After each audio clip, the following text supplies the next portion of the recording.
Добрый вечер, друзья! В эфире снова программа «Музыкальная гостиная».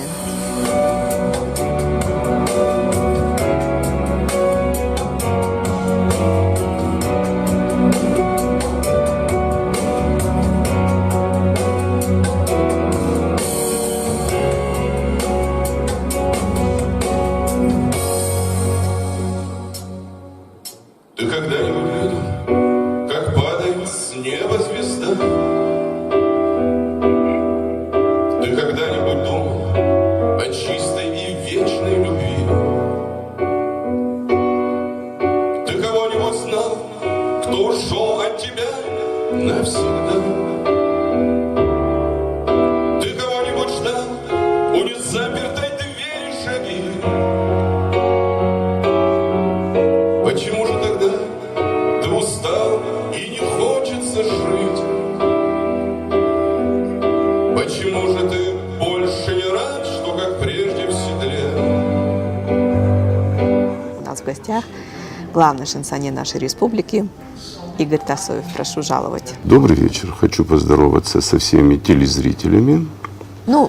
Главным событием уходящего года, пожалуй, такой красной линией надо отметить, это ваше победоносное выступление на международном фестивале в Юрмале, где вы выиграли достойное место сразу по 2 номинациям, насколько я знаю. Скажите, каково было для вас выступать на таком авторитетном, известном, во многом определяющем творческую судьбу конкурсе?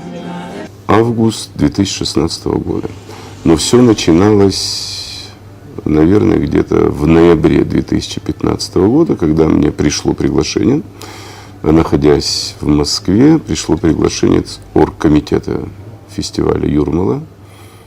Мне очень хотелось, чтобы я выступил как представитель моей исторической родины Южной Осетии. Я приехал сюда, в Цхинвал, зашел в Министерство культуры, показал это приглашение. Меня поприветствовали, что на самом деле было бы неплохо. Я об этом рассказал президенту фестиваля Юрмала. Попросил, он был согласен, что будет выступать Южная Осетия, но я его попросил, чтобы он это оформил в виде официального приглашения.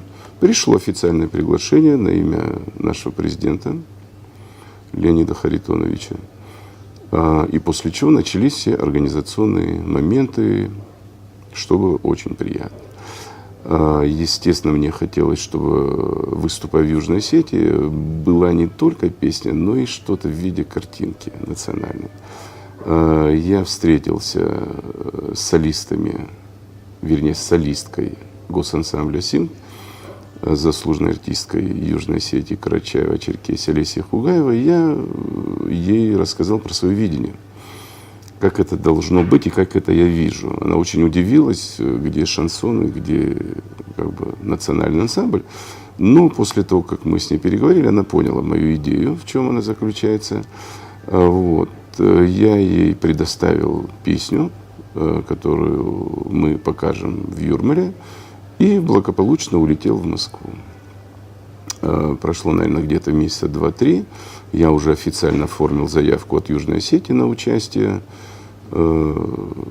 Южной Осетии на этом музыкальном форуме в Юрмале. Финансирование было осуществлено администрацией президента Южной Осетии. И дальше нужно было только достойно выступить. Я еще представил там новую песню, которая была специально написана для меня. Песня называется «Метель». Это московский автор Михаил Комаров. Это был тот момент, когда все-таки нужно было не только показать краски своей исторической родины, но и, скажем так, очень красивую песню с глубоким смыслом, с доброй мелодичностью. Ее нужно было достойно показать. И мы поехали, полетели. Это было начало августа 2016 года. Нас очень дружелюбно встретили. несмотря на то, что шенгенская зона. Вот. Первый тур оргкомитет распределил таким образом. 2 конкурсных дня. Первый день первая песня, второй день вторая песня. Чтобы все было максимально честно, максимально корректно. И вот мы выступили в первый день седьмыми. У нас выпал по жребию 7-й номер, поэтому выступление Южной Осетии было 7-м. Выступал только я, пока Олеси и Инала не было. Инал, кстати, это тоже солист госансамбля, заслуженный артист Южной Осетии Инал Санакоев. В первый день мы показывали песню «Метель». Мне показалось, что это было очень-очень хорошо, потому что другого не должно было быть, когда представляешь свою историческую родину.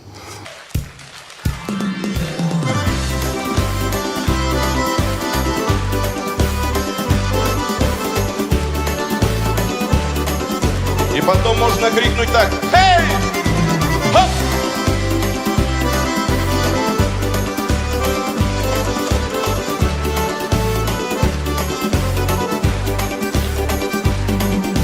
Там, где вершины гор, шапках облаков, где осетины живут спокон веков, в горном ауле девушку встретил я. Очаровала дивной красой меня. Юная, стройная осетинка, станцуй со мною симды лезгинку, и пусть гармошка играет веселей. Так барабана сердце клокочет, будто наружу вырваться хочет. Да хоть на миг взгляни на меня скорей.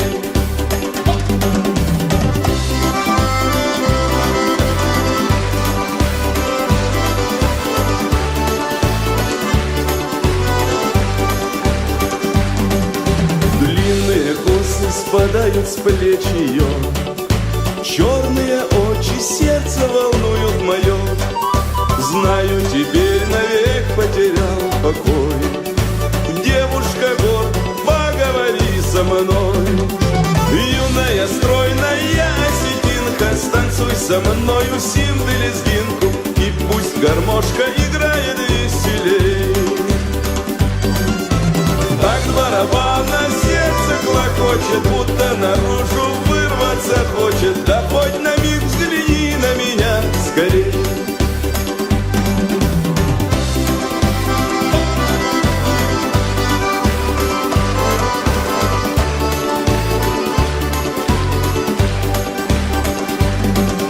Скромной горянки шепот услышал я, как ручеек журчащий он для меня. Будто бы крылья выросли за спиной, в небо подняться и улететь с тобой. Юная, стройная осетинка, станцуй со мною симды лезгинку, и пусть гармошка играет веселей. Так барабана сердце клокочет, будто наружу вырваться хочет. Да хоть на миг взгляни на меня скорей. Подняли руки.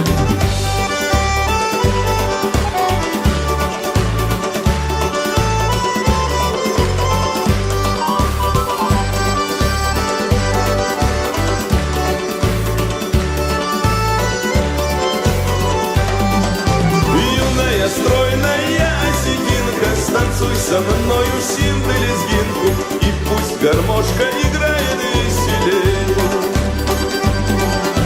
Так барабана сердце клокочет, будто наружу вырваться хочет. Да хоть на миг взгляни на меня скорей.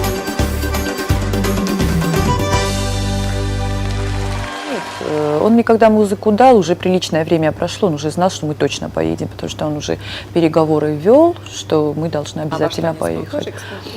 Танец поставила я, но немножко как экспромтом. Игорь поехал, он мне сообщил, оставил мне музыку, спасибо ему, доверился мне. Я говорю, знаешь, что ты сделаешь? Я говорю, уже понял, что да как. Поехал в Москву по делам, приехала, у нас уже с Иналом номер был готов. Теперь я объясняю Иналу, я говорю, так и так, я говорю, как, а что мы там будем делать? Я говорю, увидишь.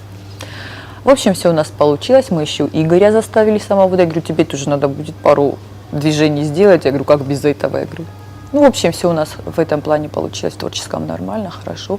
Тут мы приезжаем туда, и первый конкурсный день, и уже было понятно со стороны, что, ну, вокал у нас сильнее, чем все остальное, да, у всех остальных, вернее.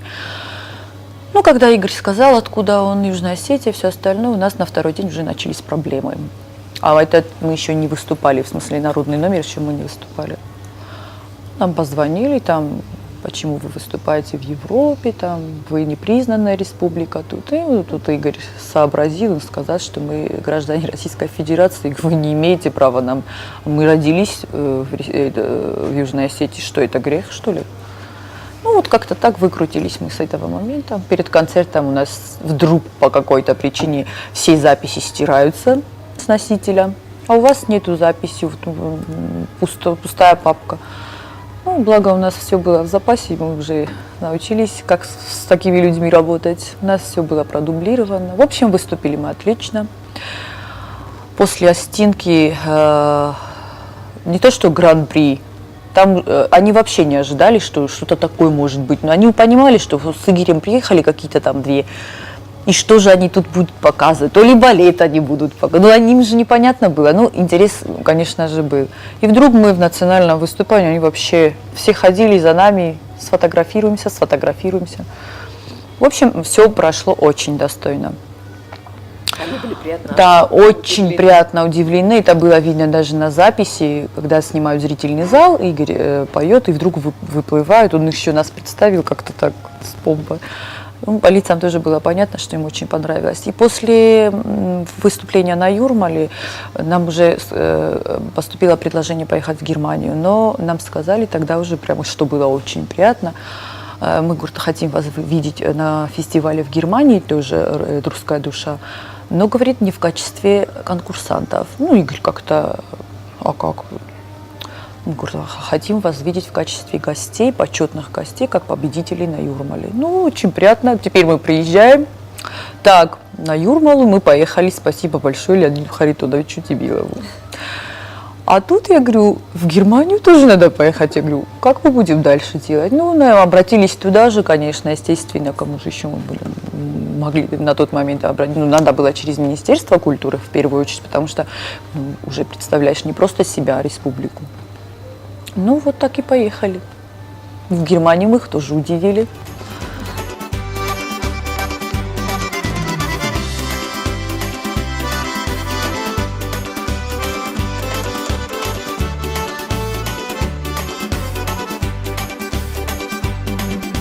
Там, где вершины гор, шапках облаков, где осетины живут спокон веков, в горном ауле девушку встретил я, очаровала дивной красой меня. Юная, стройная осетинка, станцуй со мною симды-лезгинку, и пусть гармошка играет веселей. Так барабана сердце клокочет, будто наружу вырваться хочет. Перед вторым конкурсным днем был сюрприз, не самый приятный, потому как первый день нас представили как Южная Осетия, город Скинвал. Добрые люди есть везде, которые, наверное, дали информацию в посольство Грузии в Латвийской Республике. А мы в это время находились в Швеции. Это были шведские территориальные воды на океаническом лайнере Стокгольме. Мы у берегов Стокгольма мы были. Нас хотели снять с фестиваля за 45 минут до начала. То есть мы только переоделись, уже готовы выступать, и нам говорят, что нас будут снимать.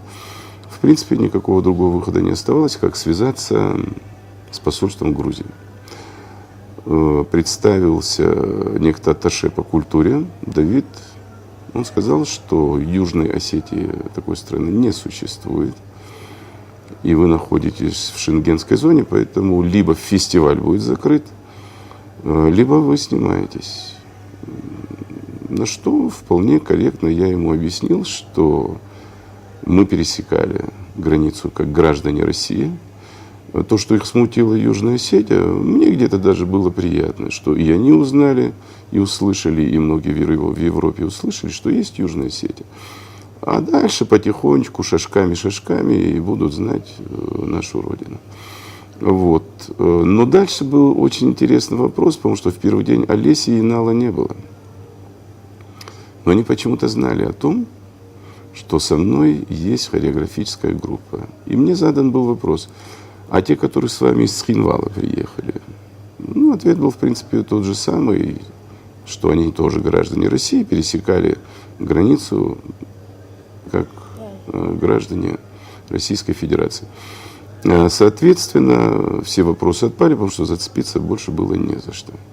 Выступили во второй день, все ждали, что же там будет такое, но когда, значит, это была песня «Осетинка» в очень новой, интересной аранжировке, и когда все увидели красоту осетинского танца, когда выплыла Олеся, когда появился горный орел Инал, это было, конечно, очень грандиозно.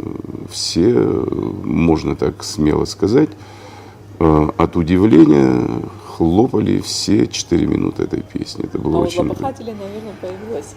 Да и ничего, пусть у них больше адреналина выделяется, может, мозгам поможет и будут думать в добрую сторону. Ничего страшного. Для нас было самое главное наше достойное выступление. Все знали в центре Европы, что это выступает Южная Осетия, что было очень приятно. Довольно успешная творческая стезя певца-шансонье. В той же Москве, где вы плодотворно живете и трудитесь, могла бы идти по нарастающей. То есть вы можете оставаться там, но вас тянет, располагает приезжать снова и снова в свой родной город. И я даже знаю, что в ближайшее будущее вы планируете переехать сюда. Скажите, что вас подвигает? Я нахожусь здесь, я хочу переехать сюда, несмотря на то, что есть нормальная, стабильная жизнь в Москве. Наверное, я хочу переехать, потому что это моя родина. Я как-то поинтересовался у мудрых людей, так, в узких кругах, когда беседа проходит в теплом дружеском кругу, что такое Родина, где она, эта Родина. Ну, типичные высказывания. Родина — это там, где тебе хорошо, там, где тебя понимают. Был у меня один такой момент, когда я разговаривал с одним, я его с тех пор считаю, что он очень-очень мудрый человек. Он меня подвел к тому, что я произнес фразу, что Родина — это там, где захоронен твой пупок. Я родился здесь, наверное, тянет. Тянет видеть людей, с кем я вырос, тянет видеть те красивые места, где я босиком бегал в детстве. И, наверное, вот это что-то теплое, это какое-то вот внеземное влечение, какое-то не на сознательном уровне. Я понимаю, что мне сюда хочется переехать. Наверное, есть еще тот такой теплый момент, когда я поднимаюсь на могилу своего отца, и мне становится приятно от того, что этот человек свою жизнь посвятил нашей Родине. Наверное, вот так. Переехать сюда у меня есть очень уверенное желание. Наверное, есть тот опыт общения с многими представителями шоу-бизнеса. Наверное, есть круг тех людей, которые могут воздействовать положительно на жителей моей Осетии. И мне очень хочется, чтобы и они приезжали сюда. Мне очень хочется, чтобы здесь люди узнавали добро, тепло, теплую энергетику тех людей, которых в Европе знают хорошо. И я ни секунды не сомневаюсь, что в ближайшее время сюда будут приезжать первые величины Европы и мира, шоу-бизнеса. А почему нет? Если у нас есть Вероника Джиоева, если у нас есть Валерий Гергиев, если эти люди представляют во всем мире Осетию, значит, их коллеги не то что могут, а будут приезжать сюда. Если мы представляем Южную Осетию и побеждаем в Юрмале, в Германии, значит, и те, у кого мы выигрываем, и они будут приезжать сюда. Есть такое братство, такая солидарность среди представителей шоу-бизнеса. На сегодняшний день вы сотрудничаете с артистами с мировым именем. Я не буду забегать вперед, но я знаю, что в ближайшие планы ваши входит пригласить сюда таких мировых величин, как Стинга, Робби Уильямса и даже, по-моему, если я не ошибаюсь, Вилли Токарева, вы меня поправите. Скажите, как вам удается налаживать с ними контакт и соглашаются ли они привольно к приезду в Южную Осетию? Что это для них значит? Есть очень великое желание приобщить их, потому как в кулуарных беседах с ними им всегда хочется побывать в тех местах, откуда я родом. Это их желание. Потому как слышать они слышали, но никогда не были. Вот если все сложится в ближайшее время хорошо, то в нашем красивом городе, в Цхинвале, побывает. Я считаю, что это величина мирового масштаба, потому что таких шансонье в мире практически нет уже. Это Вилли Токарев. Это не народный артист, не заслуженный артист. Это есть Вилли Токарев, это легенда. У меня с ним самые добрые отношения, самые теплые отношения. Буквально вот на днях я с ним еще раз созванивался. В общем, кое-какие моменты надо уточнить, а так он готов уже приехать сюда. Я даже не постесняюсь назвать дату, когда он хочет сюда приехать. Потому что все, что от меня зависело, все, что от него зависело, мы на все дали добро. Скажем так, осталось получить добро у государственных наших деятелей. Это 8 марта. Он готов приехать, поздравить наших красивых девушек, наших красивых женщин с 8 марта. Я думаю, что это сложится. Я верю в это, что это должно сложиться. Так правильно. Спасибо вам огромное за интервью. И напоследок традиционный вопрос. Ваши ближайшие творческие планы? Ближайшие творческие планы. К сожалению, в январе месяце было приглашение во Францию, в Ниццу, выступить в зале «Монако». Но не получилось. Я не буду уточнять, по каким нюансам не получилось, по каким причинам.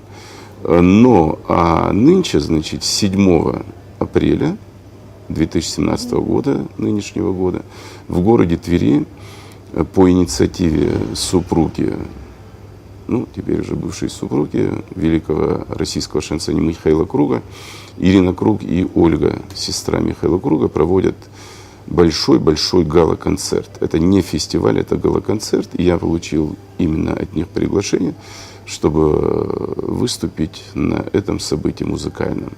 Я, естественно, буду выступать от Южной Осетии, от города Цхинвал. Я горжусь этим, что могу представить свою историческую родину. Далее, в июне месяце в Испании, в Барселоне, состоится международный фестиваль «Линии судьбы». Вот. Все сложится нормально, значит, Южная Осетия будет там представлена. Ну и, конечно же, после этого еще будет фестиваль, теперь уже 14-й по счету, в Юрмале.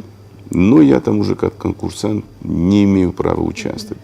Но могу смело сказать, чтобы и жители нашей республики даже гордились этим, за заслуги перед этим фестивалем и за то, что мы Южную Осетию достойно представили. Есть личное доверенное предложение от президента фестиваля мне, чтобы я набирал конкурсантов. Соответственно, я хочу и здесь, на юге Осетии, и на севере Осетии провести фестиваль и победителей отправить, делегировать, представлять нашу родину на Юрмальском фестивале.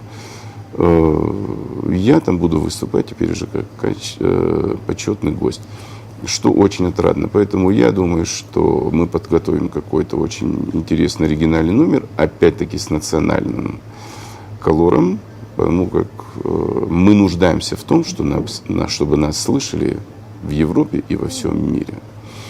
А дальше, скорее всего, ближе к октябрю, будет проходить фестиваль в Израиле. Тоже шансон, да. Тоже шансон. Будет проходить фестиваль в Израиле. Это будет, скорее всего, октябрь месяц. Приглашение я получил. То есть все теперь нужно будет официально оформлять и прославлять нашу великую Родину. Великая... Ну и обязательно... Белая снега земле танцует метель, и снежинки твои заметают следы.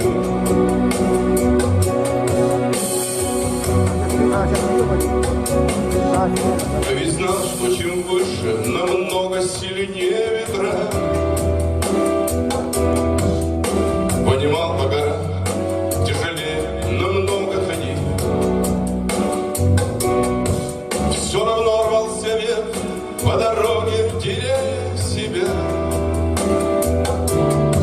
Что ж там наверху ты такое пытался найти? Почему же тогда ты устал и не хочется жить? Почему же ты больше не рад, что как прежде в седле? А на белой от снега земле танцует метель, и снежинки твои заметают следы.